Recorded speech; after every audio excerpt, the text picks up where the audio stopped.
कभी खुद पे कभी हालात पे रोना आया, बात निकली तो हर बात पे रोना आया। साहिल लुधियानवी एक ऐसे शायर जिन्हें किसी तारुफ की जरूरत नहीं है।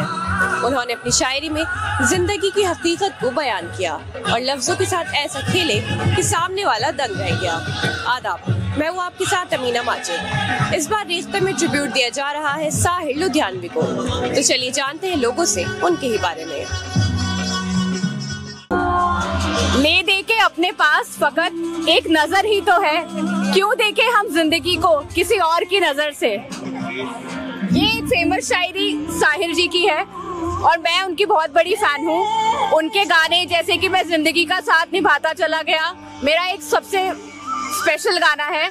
इसी के साथ उनके बॉलीवुड में जो पुराने गाने रहे हैं उन्होंने मेरा साथ, चाहे वो दुख हो चाहे वो गम में, बहुत बहुत ज़्यादा निभाया है और मैं उनकी बहुत बड़ी फ़ैन हूँ। साहिल लुधियानवी की नज़्म एक फ़ेमस जो मतलब मूवी में उसका सॉन्ग भी आया हुआ है, वो ऐसे करके है कि दुख और सुख के रास्ते बने हैं सबके वास्ते, जो गम से हार जाओगे तो किस तरह निभाओगे, खुशी मिले हमें कि गम जो होगा बांट लेंगे हम, मुझे तुम आजमाओ तो जरा नज़र मिलाओ तो, ये जिस्म दो सही दिलों में फासला नहीं, जहाँ में ऐसा कौन है कि जिसको गम मिला नहीं, तुम्हारे प्यार की कसम तुम्हारा गम है मेरा गम, न यूँ बुझे बुझे रहो जो दिल की बात है कहो, जो मुझसे भी छुपाओगे तो फिर किसे बताओगे, मैं कोई गैर तो नहीं दिलाऊं किस तरह यकीन कि तुमसे मैं जुदा नहीं कि मुझसे तुम जुदा नहीं। ये साहिल लुधियानवी की नज़्म है एक जो फेवरेट है मेरी, इस पे गाना भी आया हुआ है। और साहिल लुधियानवी को जाना जाता है, मतलब सबसे ज़्यादा वो सिंप्लीफाई करके जितना ईजीएस्ट लैंग्वेज में वो करते हैं शायरी, उतना शायद ही कोई करता हो। ठीक है, मतलब उर्दू वर्ड्स का बहुत कम यूज़ करते हैं लेकिन बहुत गहरी बात कहते हैं बहुत इजी वर्ड्स में। और स्टार्टिंग में मूवीज़ में जब वो गाने देते थे तो सबसे ज़्यादा पहले मोनेटाइज करना सॉन्ग्स को उन्होंने आवाज़ उठाई थी सबसे पहले शायरों के लिए, कि एक मैं अच्छा खासा अमाउंट लिया करूँगा अगर मैं अपनी शायरी अपने लिरिक्स आपको दे रहा हूँ तो।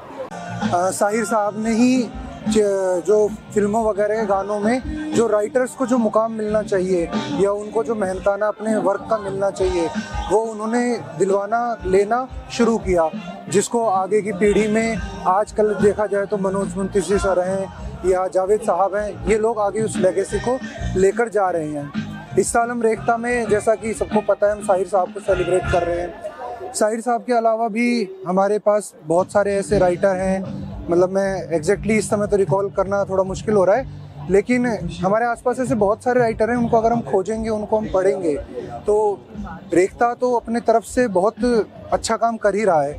लेकिन अगर हम एक अपने पर्सनल बिहाफ पे भी कुछ को शायरों को ढूंढे पढ़ें, एक्चुअली हम लोग जो हैं हम बहुत ही मतलब हम लोग न दिल्ली से हैं न किसी ऐसे बड़ी सिटी से हैं, हम लोग बहुत ही छोटी सिटी है, एक दौसा हमारे शहर का नाम है, जयपुर से 50 किलोमीटर दूर पड़ता है। हमारे पास इस चीज़ का कोई स्कोप नहीं था, लेकिन फिर भी कुछ सोशल मीडिया की वजह से या कुछ किताबों की वजह से हम लोग उस चीज़ की तरफ अट्रैक्ट हुए। तो जो भी लोग यहाँ पे आए हैं, कम से कम उन्हें ये कोशिश करनी चाहिए कि जैसे वो एक जय हो मूवी का है कि एक आदमी 3 लोगों को इंस्पायर करे, तो उसी तरीके से अगर एक आदमी कम से कम 3 लोगों को भी अगर इस फील्ड में लेके आ पाएगा या शायरी के से उनको रूबरू करवा पाएगा तो वो ज़्यादा अच्छा रहेगा।